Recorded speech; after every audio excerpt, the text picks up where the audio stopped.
Good evening and welcome back as we delve into the fifth chapter of G.K. Chesterton's Orthodoxy, the flag of the world.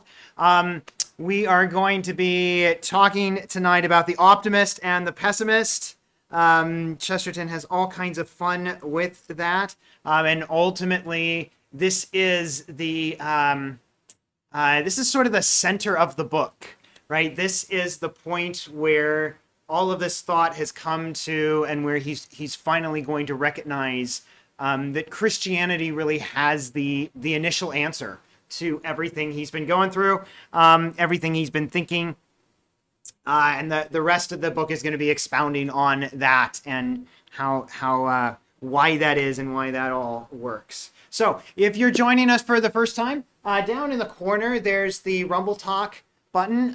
You can join in the chat and send in questions and comments. There is a delay in our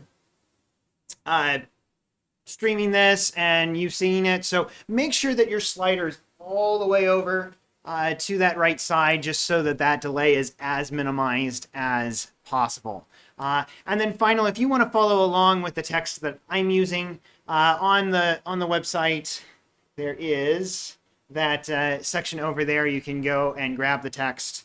It'll be highlighting a lot of the things that I am reading, and because unfortunately, we can't go through all of the chapter, but we will do the best that we can. So then, let's begin with some prayer. In the name of the Father, and of the Son, and of the Holy Spirit. Heavenly Father, you have created this world and called us into being, and prepared a home for us eternally with you. Help us to recognize the gift this world is, and to love it with a profound and tremendous joy and gratitude, not because it is our home, but because of the home you have prepared for us.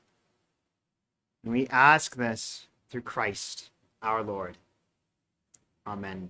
In the name of the Father, and of the Son, and of the Holy Spirit. Amen. Jump right into the text.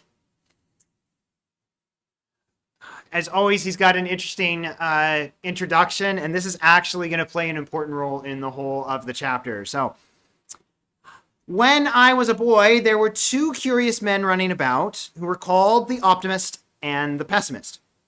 I constantly used the words myself, but I cheerfully confess that I never had any very special idea of what they meant. The only thing which might be considered evident was that they could not mean what they said. For the ordinary verbal explanation was that the optimist thought this world as good as it could be, while the pessimist thought it was as bad as it could be. Both of these statements being obviously raving nonsense, one had to cast about for other explanations. An optimist could not mean a man who thought everything right and nothing wrong, for that is meaningless. It is like calling everything right and nothing left.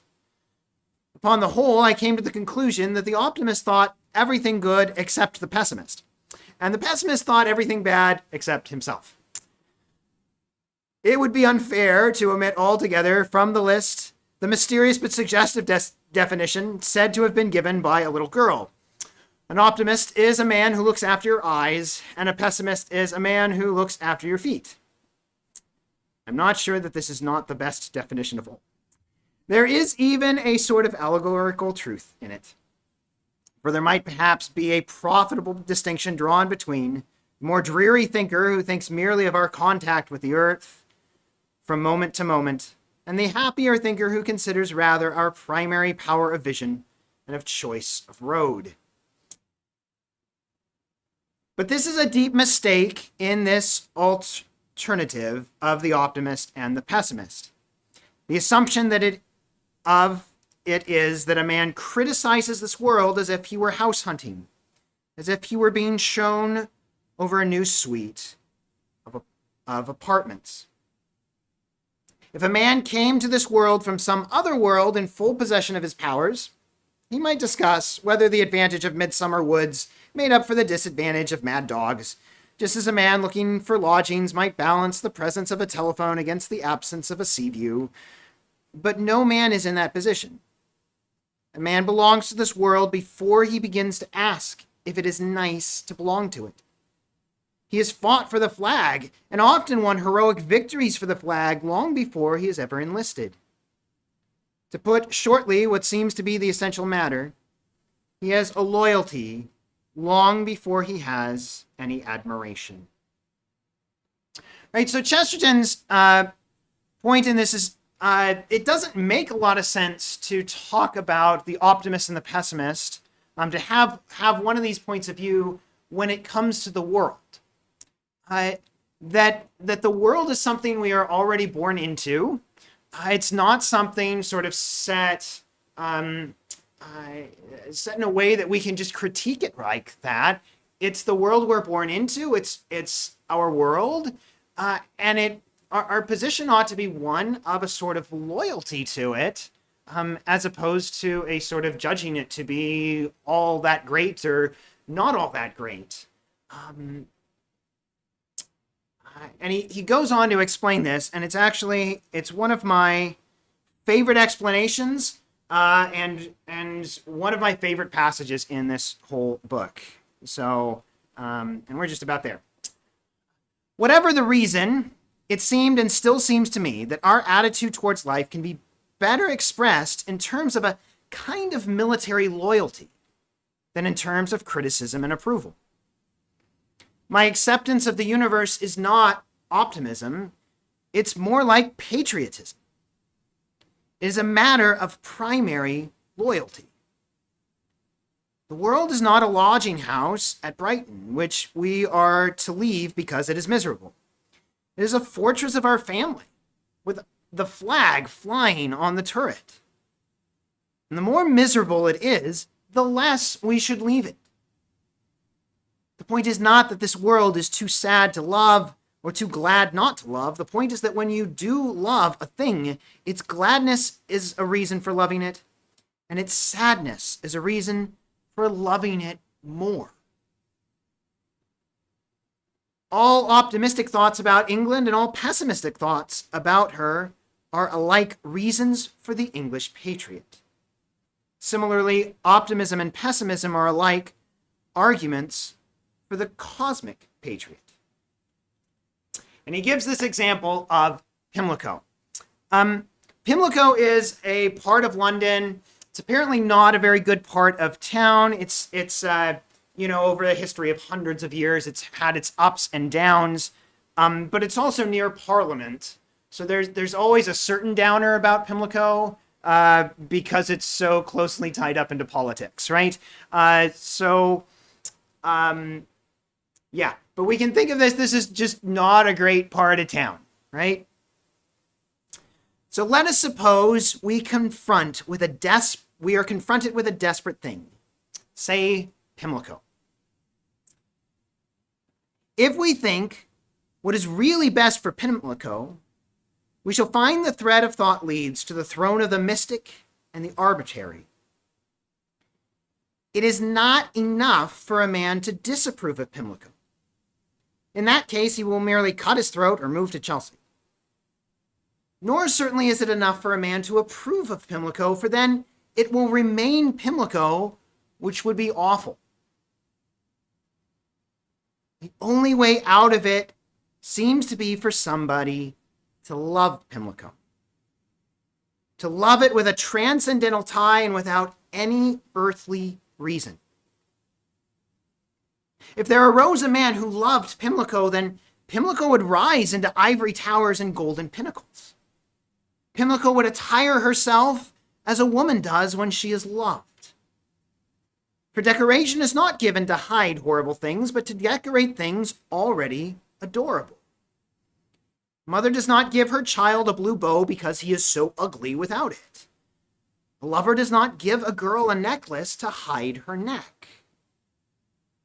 If men loved Pimlico as mothers love children, arbitrarily.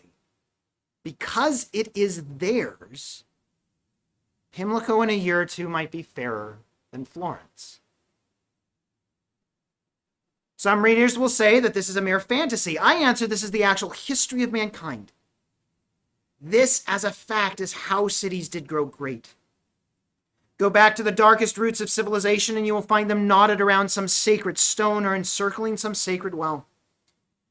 People first paid honor to a spot and afterwards gained glory for it. Men did not love Rome because she was great. She was great because they had loved her. And so I think he gives us this question, right? Is something loved because it's lovable, or is something lovable because it's loved? And what he's suggesting is that there is this authentic love that loves something, and that goes beyond an approval or disapproval. And what's beautiful is by the end, he's going to tie this all back to God. He's going to be tying all of this back to God, and he invites us to reread this chapter and to be thinking more about God's relationship to the world throughout the whole of it, right? But God loves us like a mother loves her child, right? Arbitrarily, just because we are his.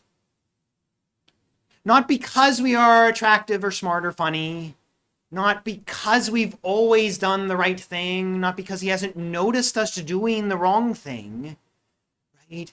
He loves us simply because we are his.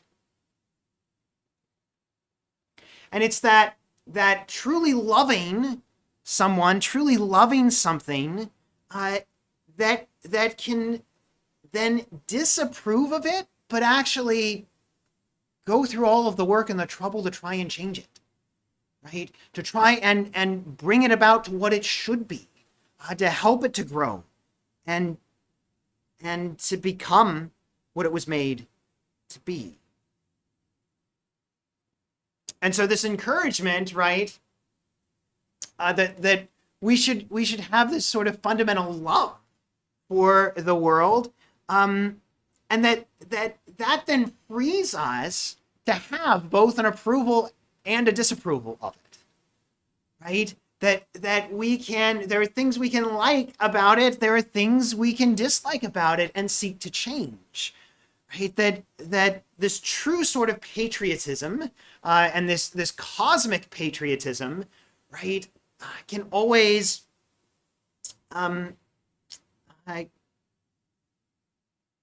recognize the problems and the difficulties, but loves this world enough to seek to try and change them. Any questions on that, or anything that comes up at this point?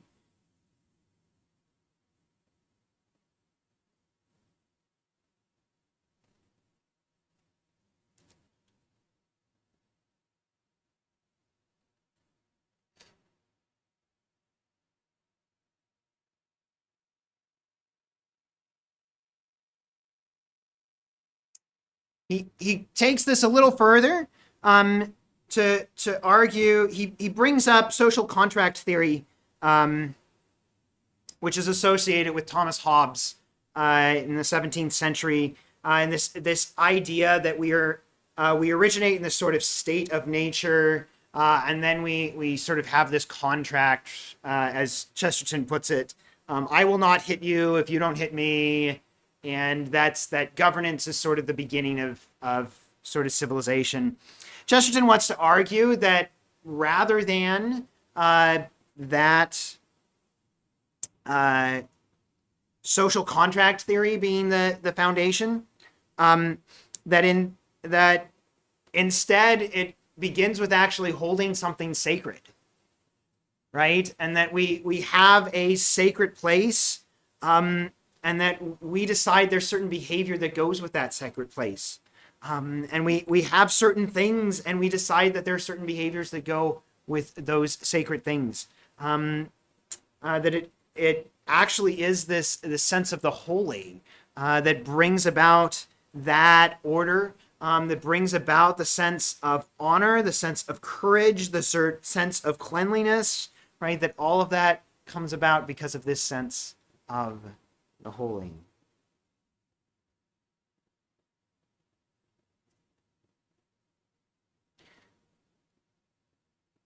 So we can skip down a bit.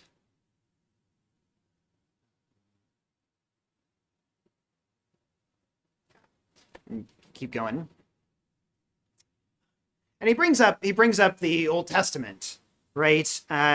As one of the few like really ancient documents that most people know, that sort of highlights this and shows this as well. Right.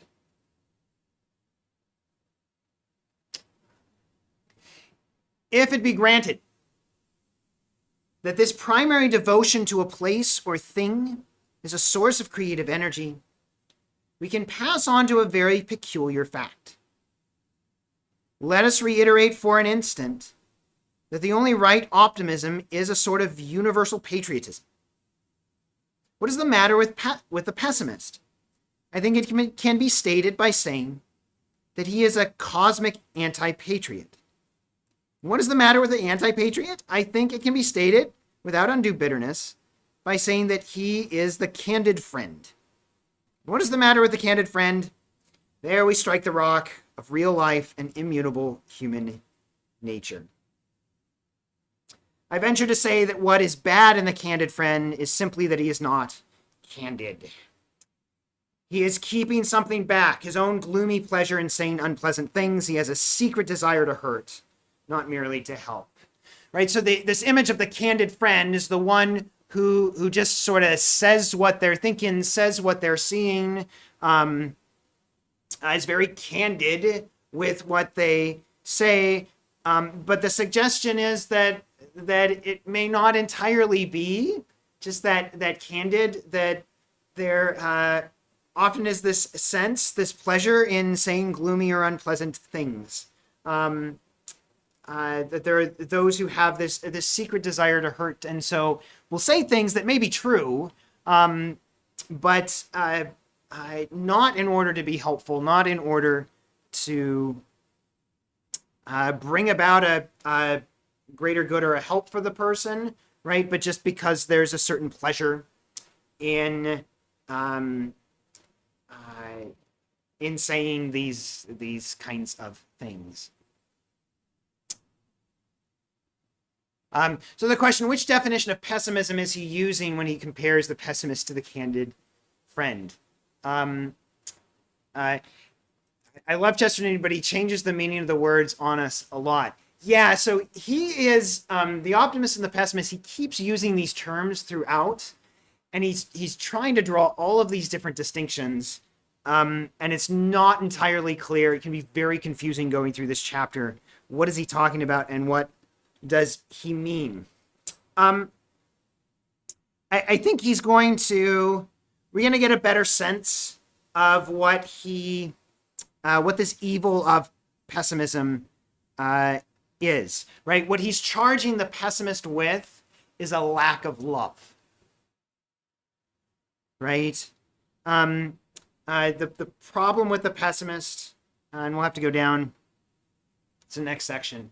He goes through a section on the Boer War and this patriotism versus an imperialism. This was a big theme for Chesterton. This was something that was really important to him.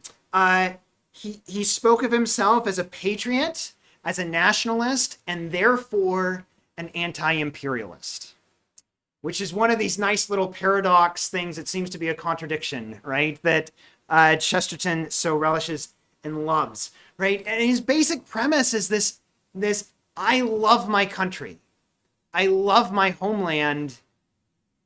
Therefore, I would respect everybody else's love of their country and their homeland. And so I'm against the idea of England like going out and having this empire over half of the world. Like that just seems to go against the entire idea of patriotism, right? Because it denies that someone else would be able to have that same patriotic and national love, right?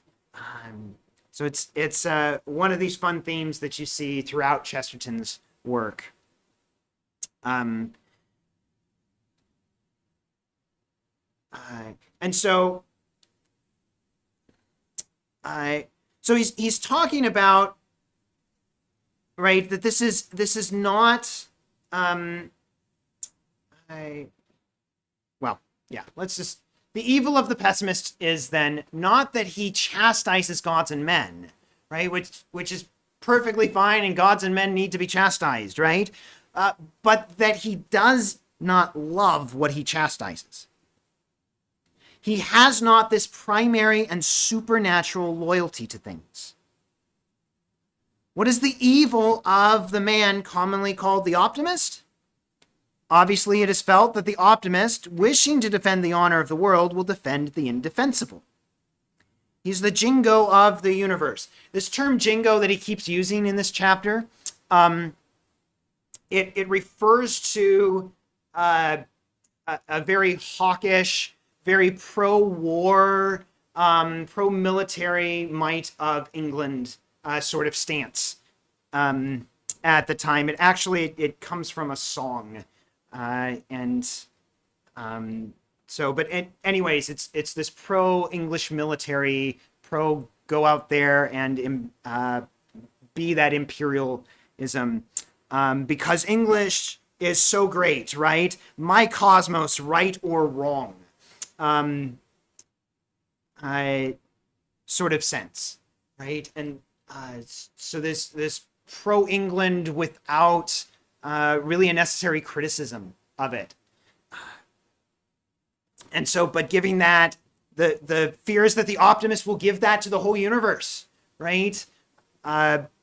My cosmos, right or wrong. He will be less inclined to reform things, more inclined to a sort of front bench official answer to all attacks, soothing everyone with assurances. He will not wash the world, but whitewash the world. All of this, which is true of a type of optimist, leads us to the one really interesting point of psychology, which could not be explained without it.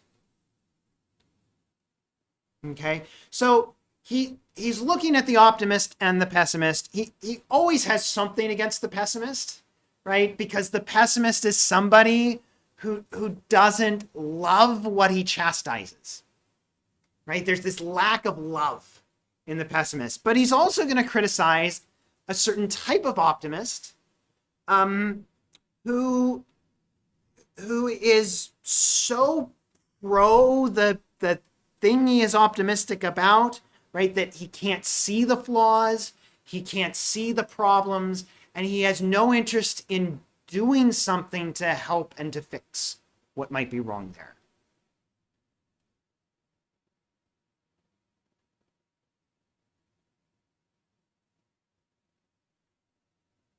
Right? Any questions with that?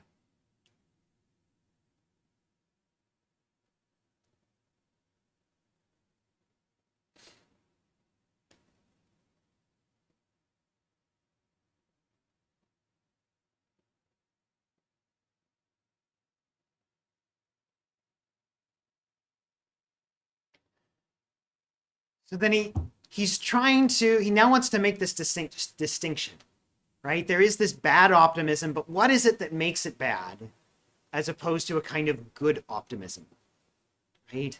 The kind that he's trying to grab onto and pull out of this, right?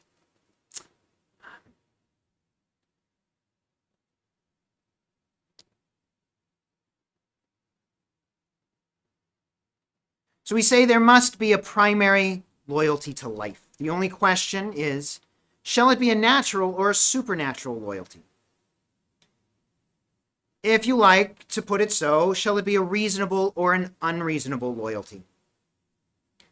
Now, the extraordinary thing is that the bad optimism, the whitewashing, the weak defense of everything, comes in with the reasonable optimism.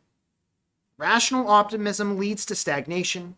It is irrational optimism that leads to reform. It's okay if your head's hurting a little bit with this, right? He's going to explain a little bit. Let me explain by using once more the parallel of patriotism. The man who is most likely to ruin the place he loves is exactly the man who loves it with a reason. A man who will improve the place is the man who loves it without a reason. If a man loves some feature of Pimlico, which seems unlikely, he may find himself defending that feature against Pimlico itself. But if he simply loves Pimlico itself, he may lay it waste and turn it into the New Jerusalem. I do not deny that reform may be excessive. I only say that it is the mystic patriot who reforms. Mere jingo self-contentment is commonest among those who have some pedantic reason for their patriotism. Right? So the problem comes in when what I love for a very specific reason, or I love for a certain ideal or image of what I think it ought to be. And then we can actually wind up destroying the thing by trying to push that forward, right? As opposed to the love that is sort of irrational, that love that is arbitrary, that love like of a mother for her child, right? Just because it's theirs. That is therefore able to see faults and failings and strive to correct out of love, right? And is able to give consequences and punish for faults in that hope of building up the child, ultimately. Somebody's putting in there, one sees these types of love in the church. Yes, indeed, right? And we can decide, right, that we love the church or we love the faith, but be very narrow and very specific about what it is we love, and push that to a point that actually leads to a kind of destruction, right? As opposed to really loving the church and then seeing that there are struggles and there are difficulties and there are faults. And there may be things that have to be upended in order to bring about a healing and reconciliation with some of those things.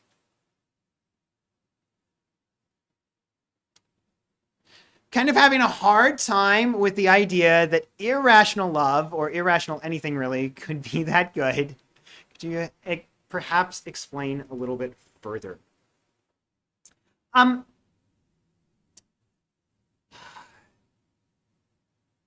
There is,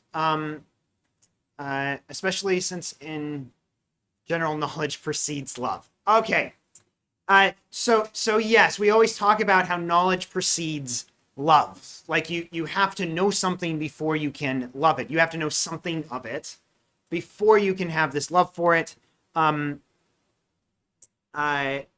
as knowledge grows, love can grow, right? And this is why it's so important that we spend time getting to know God, know more about the church, right? It increases that capacity, that opportunity to really love God and love the church, right? And so that pursuit of the knowledge of these things is really important. But there is there's a difference between loving a person and loving some attribute of the person, right? And for the most part, when we encounter somebody, and maybe when we fall in love, right? It begins with certain attributes of the person, right? It's the initial attraction may have something to do with looks, right? But the person is funny, and the person is so kind and patient, and they're so intelligent, and we have great conversations, and these are these things that I love about them, right? And that can certainly be part of that initial attraction. But it needs to, for it to really be that authentic love of the person, it needs to move beyond that, to really loving the person, not the attributes themselves, right? But something prior to that. Loving the person, and this gets expressed in the marriage vows, right? For better or for worse, for richer or for poor, in sickness and in health, right? No matter what, there is this devotion that I am going to give to you, whatever happens. And that devotion, that love, comes as a process when we fall in love with somebody, and as we come together in marriage. But one of the one of the most helpful images and experiences to help people understand this love really is that love for a mother, of a mother for their child, right? Because those who are mothers, right, know that love that is so fierce for their child, and their child can do all kinds of things, right? All kinds of very destructive things and hurtful things. And there still is this primary fundamental love for them that they have. And Chesterton wants us to see the world as something that is ours. This is not some lodging that we happen to be staying in, right? But there is this sense that it is the family fortress, right? That it is ours, and therefore, whatever we might find in it that we approve or disapprove of, right? We should love it, and love it enough to change it. Love it enough even to do radical things to change it. Precisely because it's ours. Is that helpful as an explanation?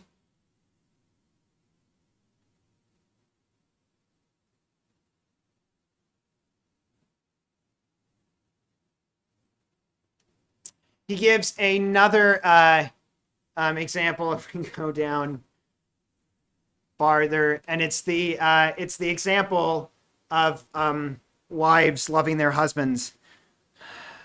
Perhaps the most everyday instance of this point is the case of women and their strange and strong loyalty. Some stupid people started the idea that because women obviously back up their own people through everything, therefore women are blind and do not see anything. They can hardly have known any women. The same women who are ready to defend their men through thick and thin are, in their personal intercourse with the man, almost morbidly lucid about the thinness of his excuses or the thickness of his head. A man's friend likes him, but leaves him as he is. His wife loves him and is always trying to turn him into somebody else. Women who are utter mystics in their creed are utter cynics in their criticism. The devotee is entirely free to criticize. The fanatic can safely be a skeptic. Love is not blind. That is the last thing that it is. Love is bound. And the more it is bound, the less it is blind. Of course, the image of love being blind is probably more of that love having these sort of rose-colored glasses, right? But not being more of that authentic love that has really given ourselves to a person. And this discovery that love is bound, right? That love binds together for better or for worse, for richer or for poorer, in sickness and in health. That love has this way of a binding. And therefore, right, there's that ability then to criticize, to recognize that there are faults that are there, and to seek to change because we are bound to the one and to what we love. Right? Someone's asking if this applies to all kinds of love. Whether we're he kind of leaves friendship out of it while including agape, eros, and storge. Can a binding and unbinding be part of philia as well? So bringing up the four kinds of love that we have in the Greek language. Of course, this is a problem that we suffer from in English, right? We collapse all kinds of things in love, in the word love, that most languages keep separate in some way, shape, or form. I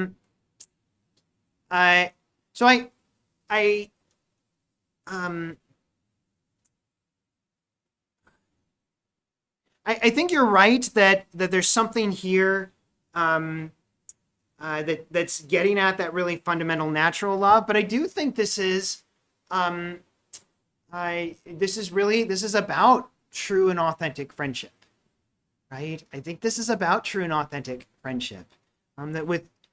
That friendship matures to this love of the person, at least in its ideal, this love of the person, and that therefore there is this sense of being bound to them, and being ready and willing to support them in whatever comes.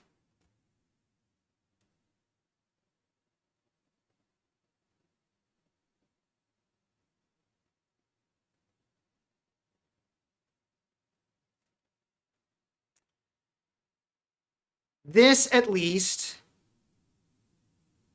had come to be my position about all that was called optimism, pessimism, and improvement. Before any cosmic act of reform, we must have a cosmic oath of allegiance. Someone's pointing out the comparison with mother love is very apt here for sure.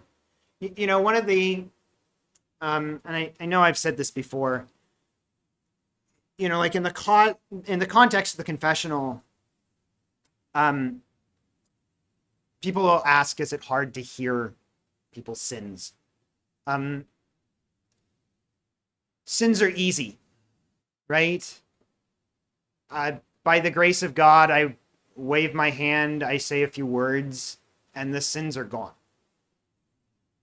Right? And there's really, it doesn't make any sense for me to be troubled by something that's so easy to get rid of. What is really difficult in the confessional, what is really hard, is often convincing you that you really are loved. And sometimes it really is that image of the mother's love for the child that can finally help somebody to make sense of what we've been talking about in terms of God's love for us. And changing entirely that dynamic that we often have, making God the accuser, God the one who's out to get me, right? Of course, the Hebrew word for accuser is Satan, and God is not Satan, right? But to really recognize and begin to come to terms with this idea that God loves us, and what that means, and how that's before anything that we've done, and before anything that we haven't done, right? That it's prior to that, simply because we are His.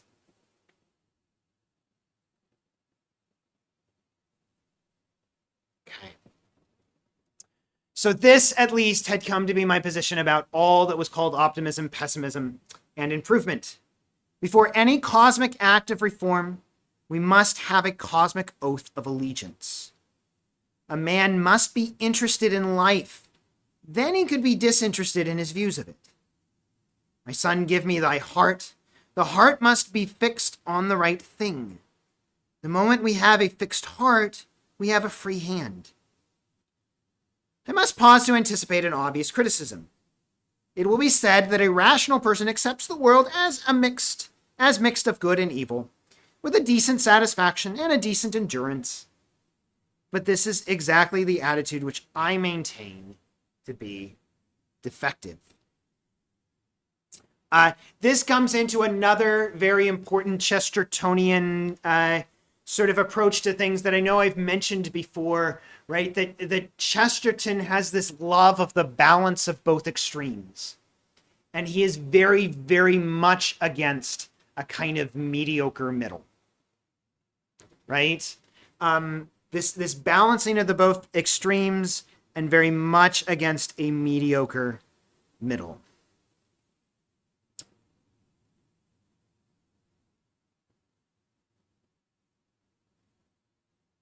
Right? So we can skip down a little bit.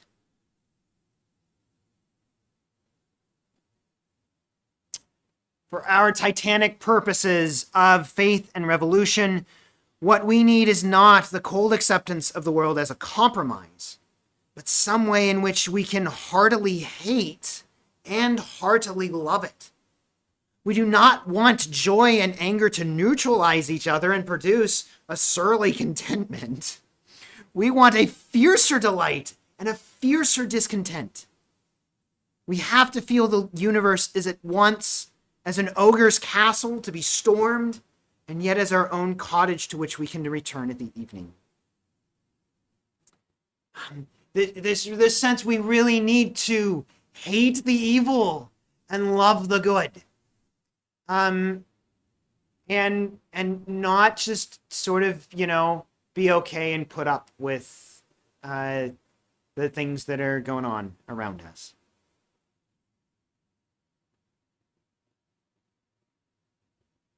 No one doubts that an ordinary man can get on with this world, but we demand not strength enough to get on with it, but strength enough to get it on.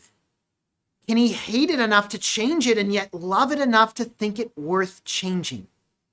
Can he look up at its colossal good without once feeling acquiescence? Can he look up at its colossal evil without once feeling despair? Can he, in short, be at once not only a pessimist and an optimist, but a fanatical pessimist and a fanatical optimist? Is he enough of a pagan to die for the world and enough of a Christian to die to it? In this combination, I maintain, it is the rational optimist who fails and the irrational optimist who succeeds. He is ready to smash the whole universe for the sake of itself.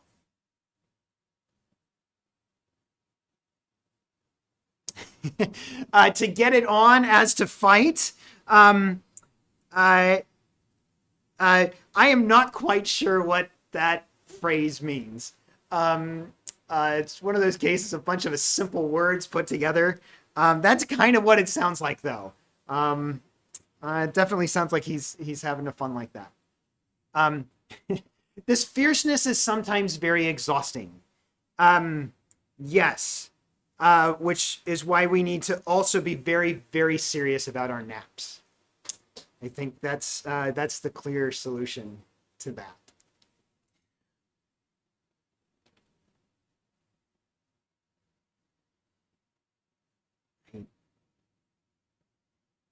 The next section he's going to go into, right? So he's talked about this, having this love for the world, having this patriotism. And he's going to go into what is objectively really very much the opposite. But it gets into a very difficult subject, right? He's going to talk about suicide. And it's important to recognize that this that the discussion on suicide, right, is talking about it from an objective perspective, not mentioning, not talking about the subjective experience that can lead to that, which we know can be fraught with all kinds of issues of mental illness and difficulty. But the one of the things we need to recognize is that the suicide in Chesterton's time, that it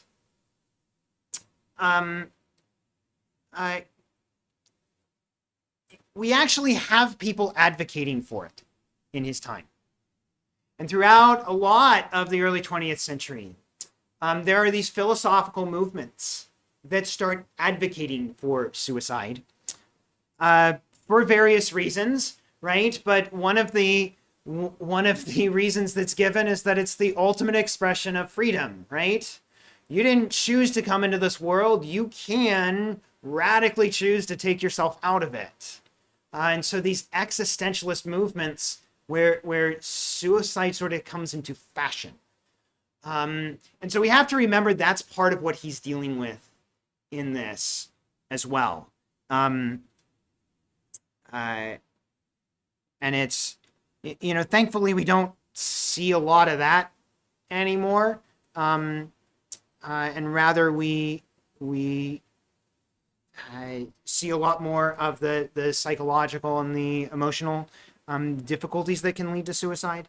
But it's also important that we remember we need to make sure that it's clear for ourselves and for others, suicide really is not an option, right? That it really is not an option.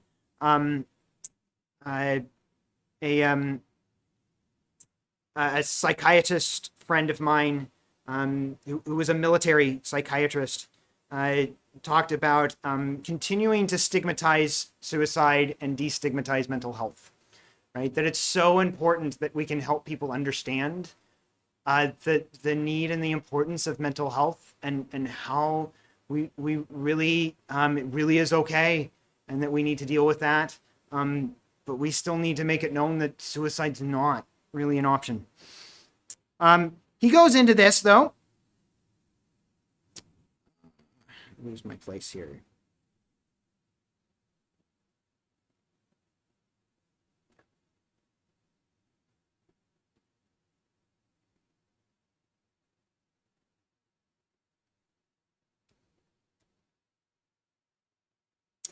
There we go. So he talks about suicide, right? So down at the bottom of your screen there, right? Not only is suicide a sin, it is the sin. It is the ultimate and absolute evil, the refusal to take an interest in existence, the refusal to take the oath of loyalty to life. The man who kills a man kills a man. The man who kills himself kills all men. As far as he is concerned, he wipes out the world. His act is worse, symbolically considered, right? He wants to make it clear that this is sort of an objective analysis, than any rape or dynamite outrage. There are huge problems in the world of, we would call it terrorism now, of people blowing up buildings with dynamite, right? For it destroys all buildings. It insults all women. The thief is satisfied with diamonds, but the suicide is not. That is his crime. He cannot be bribed, even by the blazing stones of the celestial city. The thief compliments the thing he steals, if not the owner of them. But the suicide insults everything on earth by not stealing it. He defiles every flower by refusing to live for its sake. There is not a tiny creature in the cosmos at whom his death is not a sneer. When a man hangs himself on a tree, the leaves might fall off in anger, the birds fly away in fury, for each has received a personal affront. Right? Of course, there may be a pathetic emotional excuses for the act. By pathetic there, I think he means pitiable, rather than the way we often use it these days. there often are for rape, and there almost always are for dynamite. But if it comes to clear ideas and the intelligent meaning of things, then there is much more rational philosophic truth in the burial at the crossroads and the stake driven through the body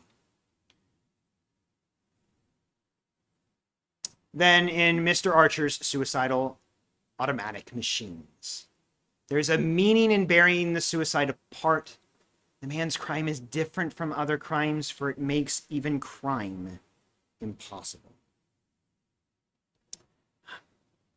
So he's referring to the traditions of always burying a suicide apart from others, and often burying them at a crossroads. This sense that has often been the case in society. So the question, what is the burial at the crossroads? So that the suicide would be buried at the crossroads, just a separation from other graves, we'll make a few more references to that.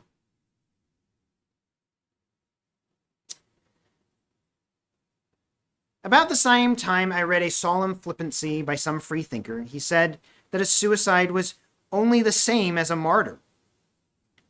The open fallacy of this helps to clear the question. Obviously, a suicide is the opposite of a martyr. A martyr is a man who cares so much for something outside him that he forgets his own personal life. A suicide is a man who cares so little for anything outside of him that he wants to see the last of everything. One wants something to begin, the other wants everything to end.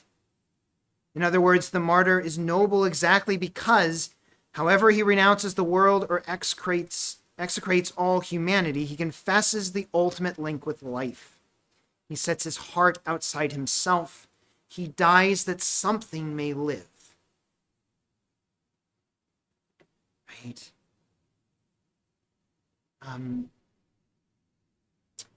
And this, he claims, is what begins his interest in Christianity. Right? This idea that rather than this optimism or pessimism that's being thrown around, there has to be this fundamental love, and then seeing this distinction between the suicide and the martyr, right? That is precisely this distinction of this love for life, right? The very kind of love in the martyr that one is looking for, that he's looking for, right? And this recognition that Christianity saw these as two wildly opposed things, just like he was seeing them. Right? So if we go down a little further, this was the first in a long train of enigmas with which Christianity entered the discussion. And there went with it a peculiarity of which I shall have to speak more markedly as a note of all Christian notions, but which distinctly began in this one. The Christian attitude to the martyr and the suicide was not what is so often affirmed in modern morals. It was not a matter of degree. It was not that a line must be drawn somewhere and that the self-slayer in exaltation fell within the line and the self-slayer in sadness just beyond it. The Christian feeling evidently was not merely that the suicide was carrying martyrdom too far. The Christian feeling was furiously for one and furiously against the other. These two things that looked so much alike were at opposite ends of heaven and hell. One man flung away his life. He was so good that his dried up bones could heal cities in pestilence. Another man flung away life. He was so bad that his bones would pollute his brethren's. I am not saying this fierceness was right, but why was it so fierce?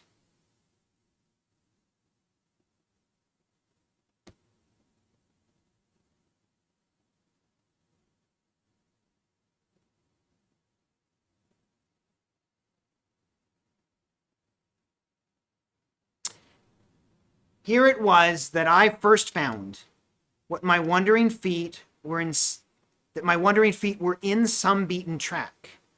Christianity had also felt this opposition of the martyr to the suicide.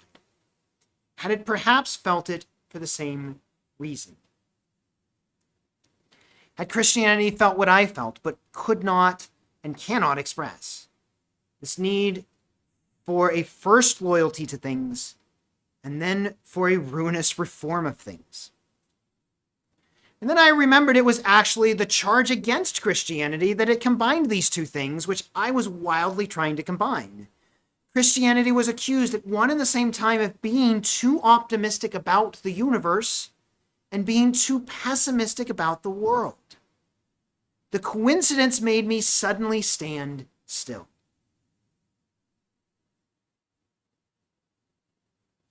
Right?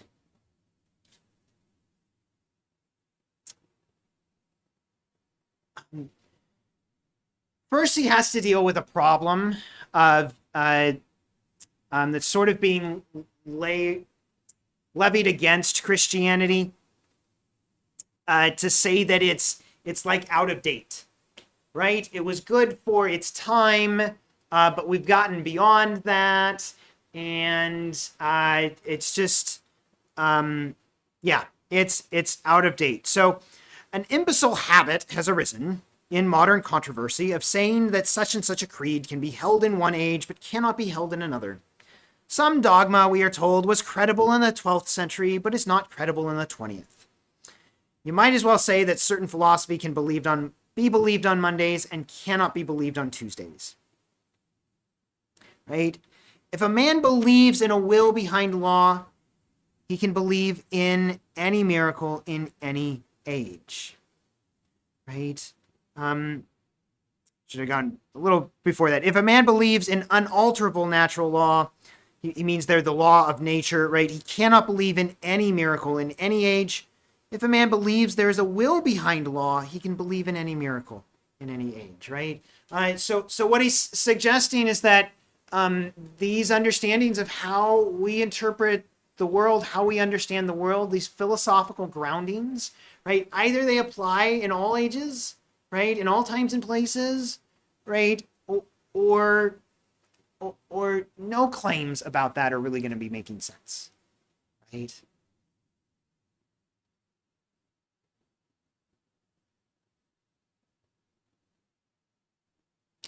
It is simply a matter of man's theory of things. Therefore, in dealing with any historical answer, the point is not whether it was given in our time, but whether it was given in answer to our question. The more I thought about when and how Christianity came into the world, the more I felt it had actually come to answer this question. C.S. Lewis talks about this. His term is chronological snobbery. Chronological snobbery, the idea that because something is new, because we have come up with it recently, therefore it's right. And everything else is out of date. And that's something we deal with to a tremendous level in our world today. Far beyond, I think, what Chesterton or C.S. Lewis could have ever imagined. Right? The ability to come up with completely different ideas about human nature and how it works, or the complete lack of human nature and my ability to create it entirely on my own. That we just assume that everything, because it is old, because it is past, right, must be wrong, but the new, that's obviously going to be right. A pandemic of chronological snobbery.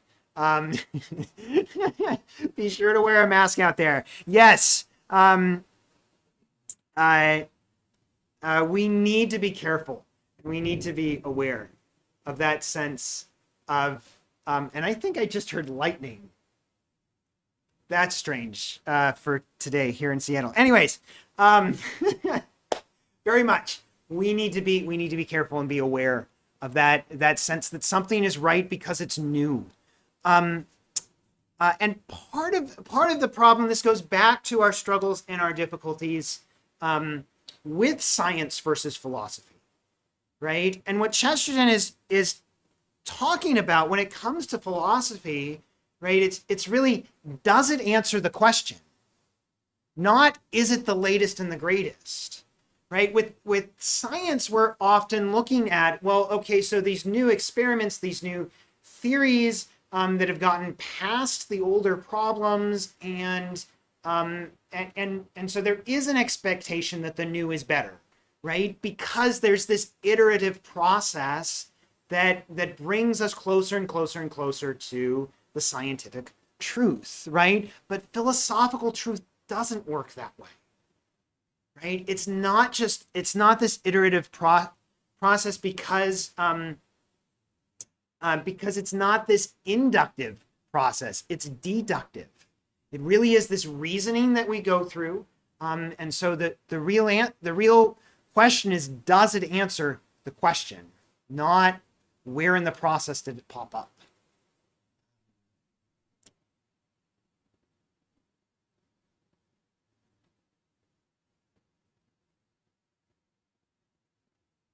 He goes through, it's a rather long paragraph. I don't think we need to read the whole thing. The first part, he talks about this very false idea that, like, there was no piety, or there was no simplicity, or self-restraint before Christianity, or something like that, which is entirely false, right? All of these things that we attribute to Christianity as being good, right, are things that are good for human nature, and therefore you expect to find them all over the place, right, throughout the world. He's gonna expand on this idea of what is actually unique to Christianity in later chapters, right? But it certainly is not that it's the first encounter with piety or with simplicity or sincerity or something like that. And he also wants to deal with this problem of suggesting that really, once you get past all of those out-of-date dogmas and whatnot, then Christianity really, it's about this realization of sort of the inner light, right? Of the inner self. And he is very, very much against this. Very, very much against this idea that he thinks really just leads to this kind of self-worship.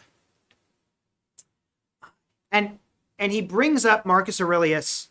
Marcus Aurelius is a Roman emperor who's a Stoic. And we've talked about before St. Augustine being the first his Confessions being the first real autobiography ever written, right? The first time we have somebody who's actually talking in the first person about himself. Marcus Aurelius writes an autobiography, but it's all in the third person.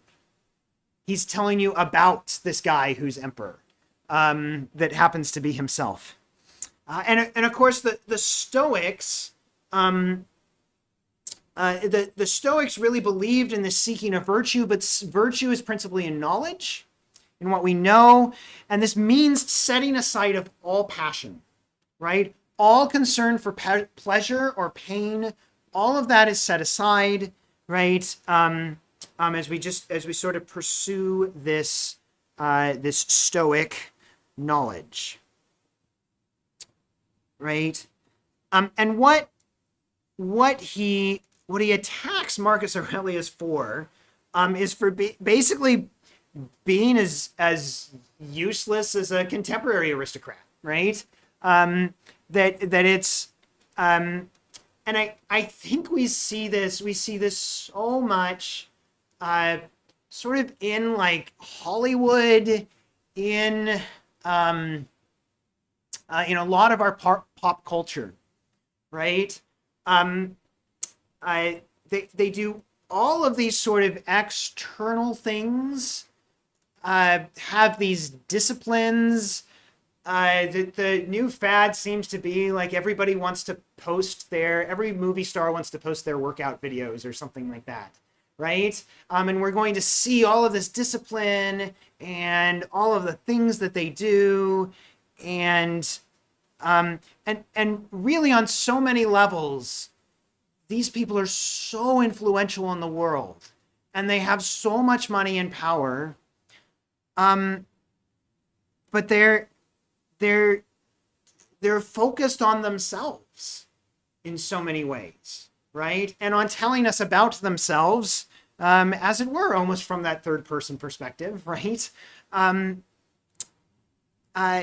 Instead of doing something radical that could really actually make a change for the better. And there certainly are some who strive to do that and strive to do that kind of work, at least on some level or another. But this sort of inner light, self-referential stuff is something that Chesterton is very much speaking against. And what makes the well,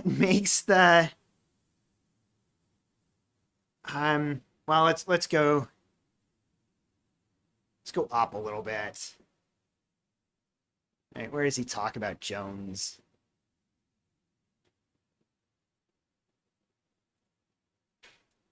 Okay. Yeah. That Jones shall worship the God within him turns out ultimately to mean that Jones worships Jones. Let Jones worship the sun or moon, anything other than the inner light. Let Jones worship cats or crocodiles if he can find any in his street, but not the God within. Christianity came to the world, firstly, in order to assert with violence that a man had not only to look inwards, but to look outwards, to behold with astonishment and enthusiasm a divine company and a divine captain. The only fun of being a Christian was that a man was not left alone with the inner light, but definitely recognized an outer light, fair as the sun, clear as the moon, terrible as an army with banners. All the same, it will be well if Jones does not worship the sun and the moon. If he does, there is a tendency for him to imitate them. To say that because the sun burns insects alive, he may burn insects alive.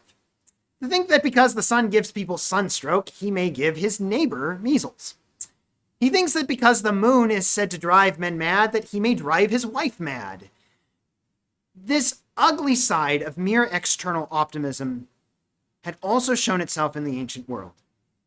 About the time when Stoic idealism had begun to show the weakness of pessimism, the old nature worship of the ancients had begun to show the enormous weaknesses of optimism. Right? So Chesterton goes into this talking about how there can be something sort of healthy about recognizing the beauty of the world around us, and being tempted to worship that, but that ultimately it gets twisted and distorted, right? We skip down a little bit. No more. Right? The mere pursuit of health always leads to something unhealthy. Physical nature must not be made the direct object of obedience. It must be enjoyed, not worshipped. And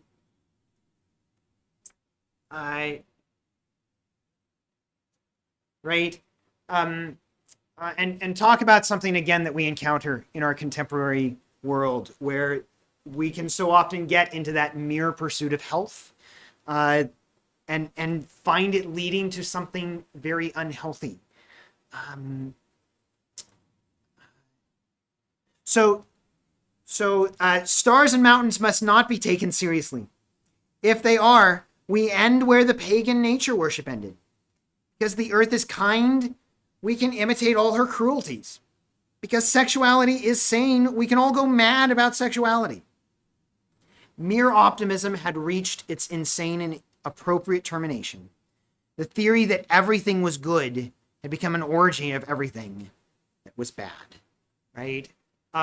We are right back in that sort of naturalistic paganism, are we not? Right? Where everything that is good, we are going to overindulge in, overly throw ourselves into in a way that twists and distorts it into something that's really, really, really bad. Right? What is the answer, right? So we've already looked at this idea of just looking inward, just being focused on the inner light, and the kind of, he calls it this unselfish egoism that we get completely wrapped up in ourselves. Someone's pointing out this hits too close to home. Yeah, it does. Yeah, again, in so many ways, things were bad in Chesterton's time with some of this thought, and the 21st century has outdone it. It's amazing. Spoken against that sort of inner light, that just internalism, where we get entirely wrapped up in ourselves, even if we are pursuing this life of simplicity and whatever, but we can get entirely wrapped up just in ourselves. But merely going outside, merely dealing with the physical and the external, that can be really problematic too.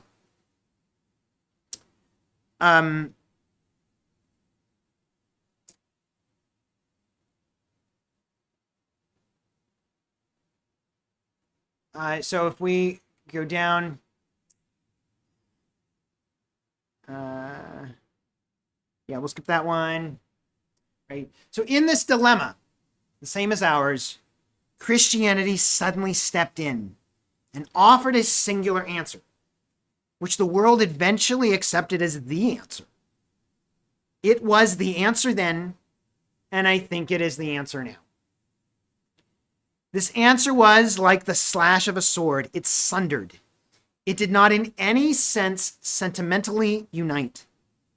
Briefly, it divided God from the cosmos. That transcendence and distinctness of the deity, which some Christians now want to remove from Christianity, was really the only reason why anyone wanted to be a Christian.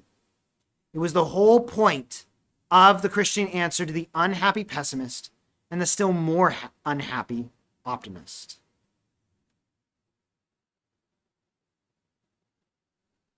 Right?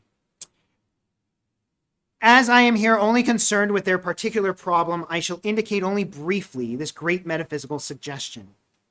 All descriptions of the creating or sustaining principle in things must be metaphorical, because they must be verbal. Thus, the pantheist is forced to speak of God in all things, as if he were in a box. Thus, the evolutionist has, by its very name, the idea of being unrolled like a carpet. All terms, religious and irreligious, are open to this charge. The only question is whether all terms are useless, or whether one can, with such a phrase, cover a distinct idea about the origin of things. If one can, and so evidently, I think one can, and so evidently does the evolutionist, we would not talk about evolution. And the root phrase for all Christian theism was this, that God was a creator as an artist is a creator. A poet is so separate from his poem that he himself speaks of it as a little thing he has thrown off. Even in giving it forth, he has flung it away. This principle that all creation and procreation is a breaking off is at least as consistent through the cosmos as the evolutionary principle that all growth is a branching out. A woman loses a child even in having a child. All creation is separation. Birth is as solemn a parting as death. It was the prime philosophic principle of Christianity that this divorce in the divine act of making such as severs the poet from the poem or the mother from the newborn child, was the true description of the act whereby the absolute energy made the world. According to most philosophers, God, in making the world, enslaved it. According to Christianity, in making it, he set it free. God had written not so much a poem, but rather a play he had planned as perfect, but which was necessarily left to human actors and stage managers, who had since made a great mess of it. I will discuss the truth of this theorem later. Right? And we'll again, he still has to get into this problem of evil and why things have gotten so messed up, and he is planning to do that.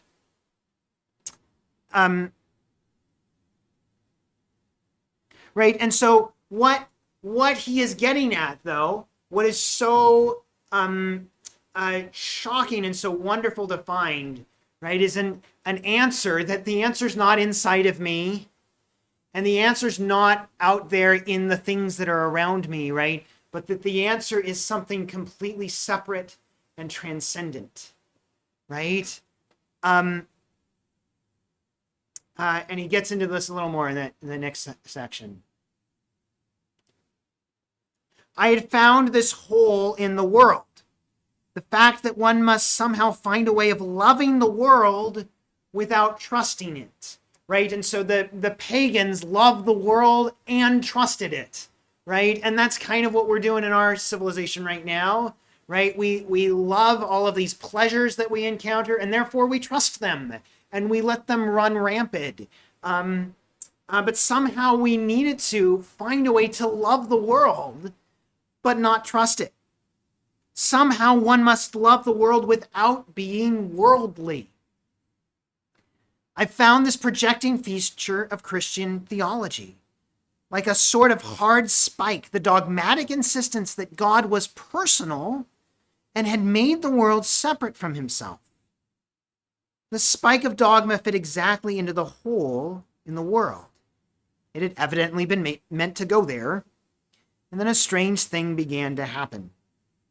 When once these two parts of the two machines had come together, one after another, all the other parts fitted and fell with an eerie exactitude.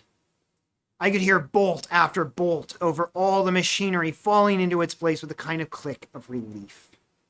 Having got one part right, all the other parts were repeating that rectitude as clock after clock strikes noon. The rest of the book is going to be sort of going through all of these parts fitting together, right? He's going to go more into depth on that. Right.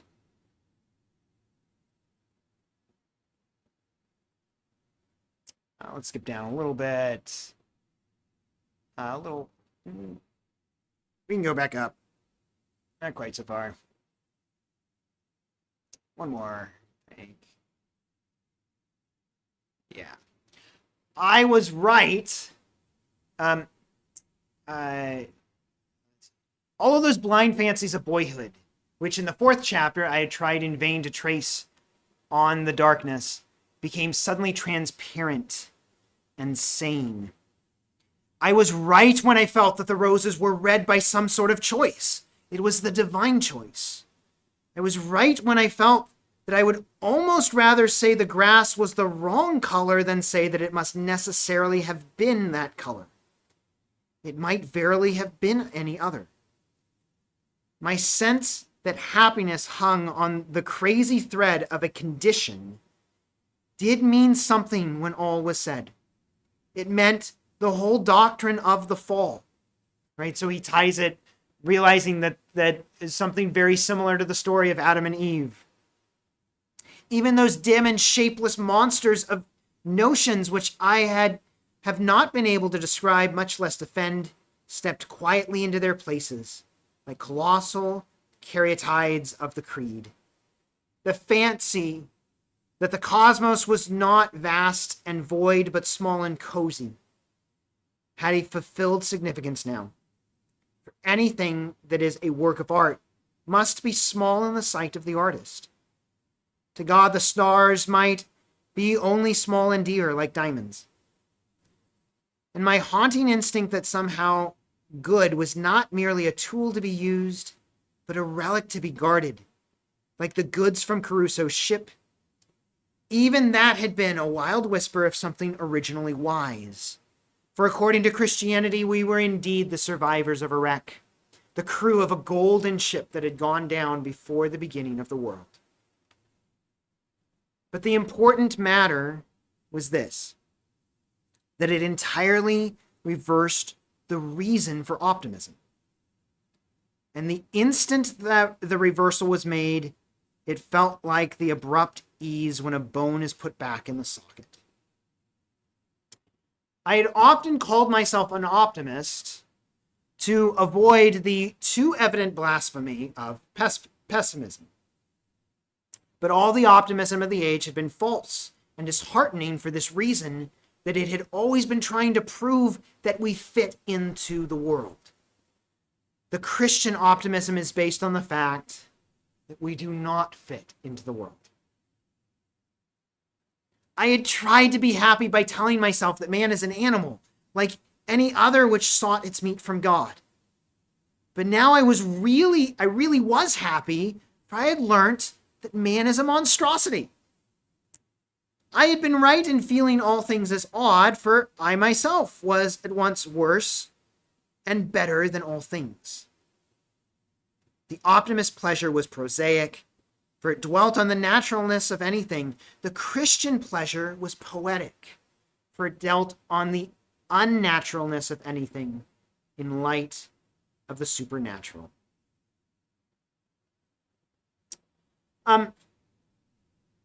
One of the, anytime a philosophy is going to reflect on the cosmos, is going to talk about what is the order of things in the universe, right? It has to try and figure out what to do with man.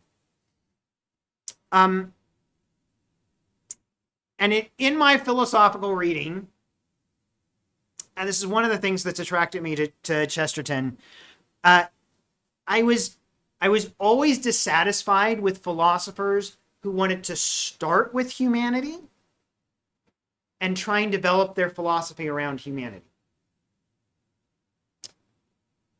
as opposed to philosophers that started with the physical world and started with the angelic world and realized that humanity was this like really bizarre mishmash of the two, right?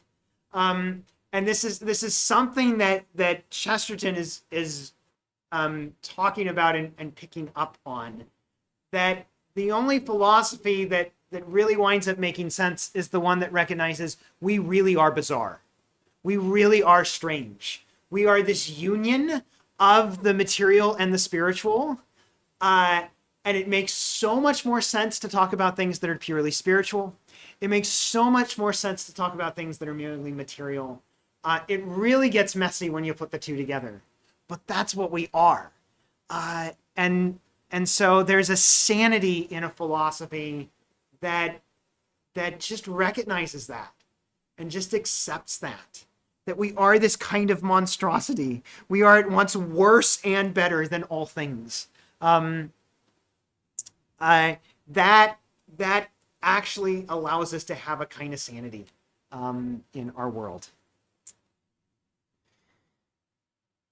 The modern philosopher had told me again and again that I was in the right place, and I had still felt depressed, even in acquiescence. But I had heard that I was in the wrong place, and my soul sang for joy like a bird in spring. The knowledge found out and illuminated forgotten chambers in the dark house of infancy. I knew now why grass had always seemed to me as queer as the green beard of a giant, and while I could feel homesick.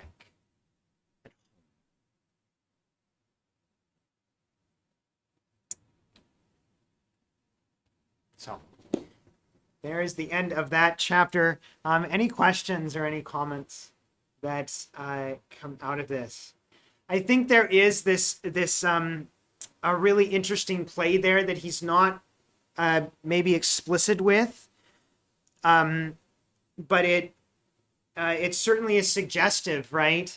That if God is the creator of the world, that he has this love of his creation because it's his, that Chesterton had been wanting to elicit out of us, right? That love for the world.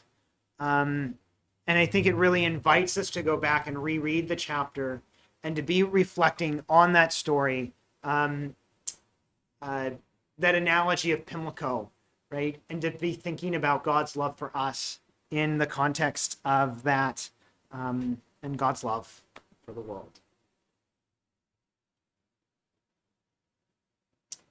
So, again, any questions or comments? Going forward, Chesterton is going to be looking more and more at these things that start fitting together for him.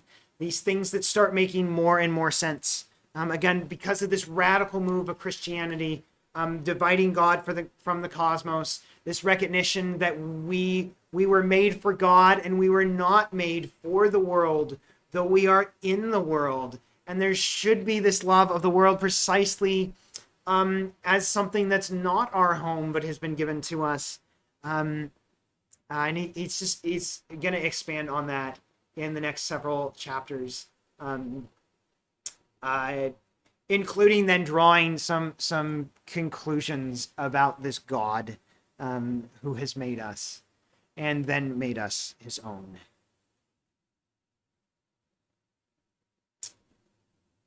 With that, look forward to next week. I have not updated that glossary, which you may have really wanted in this chapter. Hopefully I will find some time this week. It was a very long week last week. I will find some time this week to do that and to be adding some of those things in, because there are a lot of fun things that he ties into this chapter, and he will continue to do that in the chapters to come. So, yeah. I hope you all have a wonderful night, and I look forward to getting into chapter 6 next week. God bless.